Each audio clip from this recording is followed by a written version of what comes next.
Hey guys, happy Monday. I told you I'd be back. The school year might be over. There might not be any more work for you to do, but I'm still here. And we still have more to read in our Wayside School book. So I wanted to make sure we could finish that out for you to kind of give a nice, good end to the year and not end in the middle of a book.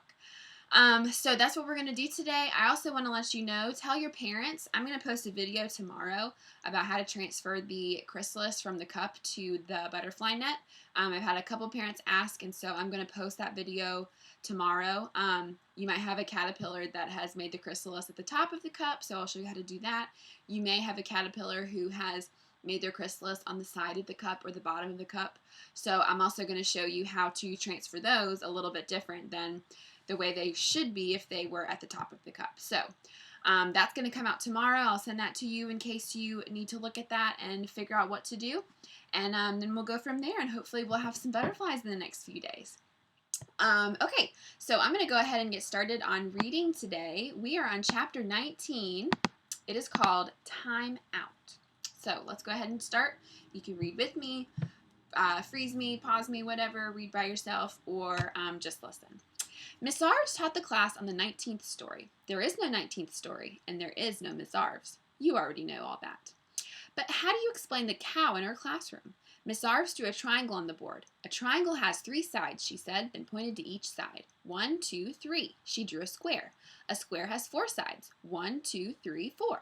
She walked around the cow to the other side of the board. She drew a pentagon, a hexagon, and a perfect heptagon. A heptagon has 7 sides, she said. Miss Zarves was very good at drawing shapes. When most people try to draw heptagons, there's always one side that sticks out funny, but Miss Zarves' heptagon was perfect. Every side was the same length and every angle the same degree, and it was a great talent. But nobody appreciated her. Nobody appreciated anything she did. It was like they didn't know she was there. She counted the sides on the heptagon. 1, 2, 3, moo, said the cow. Miss Zarves dropped her chalk. She glared at the cow. I hate this, she shouted. It was a brown cow with a white head. It's all right, Miss Zarves, said Virginia, her best student. I'll get the chalk for you. No, said Miss Zarves. Leave it where it is. The cow made me drop the chalk. The cow should pick it up. Her students gaped at her.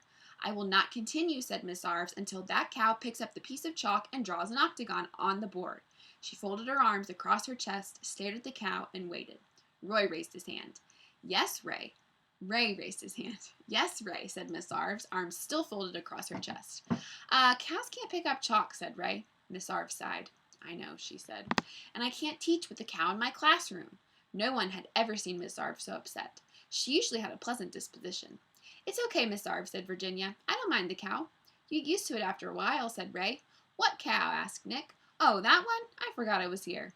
Miss Zarves smiled. She knew her students were trying to make her feel better. Other classrooms have goldfish or hamsters, said Virginia. It's really no different. No, said Miss Zarves, I won't have it. All my life I've tried to be accommodating. I've never been one to complain. And what has it gotten me? A cow. She shook her head. When I was a little girl, my friends never did what I wanted to do, she said. I always had to do whatever they wanted to do.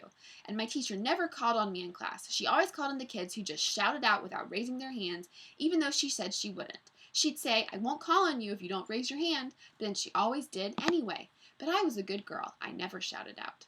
And she always did things alphabetically, so I was always last if there was time for me at all. My parents were too busy for me. They were always dressing up and going out to fancy parties. I had to tuck myself in at night and wish myself sweet dreams. She took a tissue out of her sleeve and wiped a tear from her eye. Still, I always tried to keep a smile on my face. Well, not anymore. The days of walk all over Miss Zarves are finished. She threw open her classroom door. The squeaky wheel gets the grease. What are you going to do? Asked Virginia. I'm going out there, said Miss Zarves, and I'm not coming back until I get some grease. She stepped outside. She decided she'd go right to the top, so she headed down the stairs to the principal's office. Joy and Mauricia were coming up the stairs. Todd is uglier than stupid, said Mauricia. You're crazy, said Joy. He's stupider than ugly. Ooh, teased Mauricia. I'm going to tell Todd you think he's cute. Miss Zarves stepped in front of them. What are you children doing out of class? She asked. I didn't say he was cute, said Joy. He's just not as ugly as he is stupid. That means you think he's handsome, said Mauricia. Are you going to marry him? I asked you a question, said Miss Zarves. Oh, gross, said Joy. I'm a teacher, said Miss Zarves. That means you are supposed to listen to me. Joy and Mauricia walked right past her. Miss Zarves sighed, then continued down to Mr. Kidswatter's office. She took a deep breath to steady her nerves. She was about to knock, but then changed her mind and just marched right in. Hey, Kidswatter, I want to talk to you. The principal was making a rubber band ball. "Do you hear me?" asked Miss Zarves. He opened his desk drawer and looked for some more rubber bands. "If you don't answer me right now," said Miss Zarves, "I'm walking out the door and never coming back." Mr. K pressed the buzzer on his phone. "Miss Knight, you need to order some more rubber bands." "That's it," said Miss Zarves. "I'm leaving. Goodbye. I quit." She walked out of the school and took a deep breath of fresh air. "Please don't go, Miss Zarves," said a voice behind her. Startled, she turned around. "We need you," said a bald-headed man. He was standing between two other men. Both had black mustaches, and one carried a black attaché case. The bald man didn't have a mustache. "Can you see me?" she asked. "Yes, of course," said the bald man, "and we appreciate all your hard work." "You do?" All three nodded very sincerely. Miss Zarves was touched. "I've been teaching for 30 years, she said, and nobody has ever said that before." "Well, it's not easy being a teacher," said the bald man. "I don't get any respect," said Miss Zarves. "People treat me like I'm a nobody." "It's not easy being a teacher," said the man with the attaché case. "You have to work long hours for very little money." "I've never gotten paid," said Miss Zarves, "and this is the first time in 30 years I've ever left the building." "It's not easy being a teacher," agreed the other man with the mustache. "Even the book I'm reading to my class," said Miss Zarves, "the author makes fun of teachers." "It's a tragedy," said the bald man. "Then why do it?" asked Miss Zarves. "Why teach anymore? I could quit and nobody would care." "The children need you," all three men said together. Miss Zarves sighed. "I like to teach," she said. "I really do. I love the children. It's just—" She stopped and wiped her eyes. The man with the attaché case opened it. He took out a handkerchief and handed it to Miss Zarves.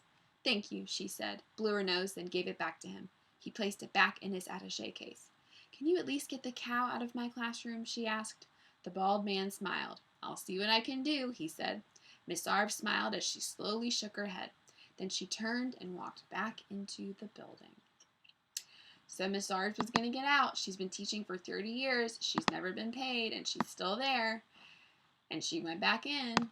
So I guess maybe she's still stuck there. So that was chapter 19. Tomorrow I'll come back with chapter 20, and it is called Elevators. So I wonder if the school is getting elevators. I'll see you guys tomorrow with a how-to video on how to transfer your caterpillars or your chrysalises into the butterfly nets. And I'll be back to read chapter 20. See you guys then.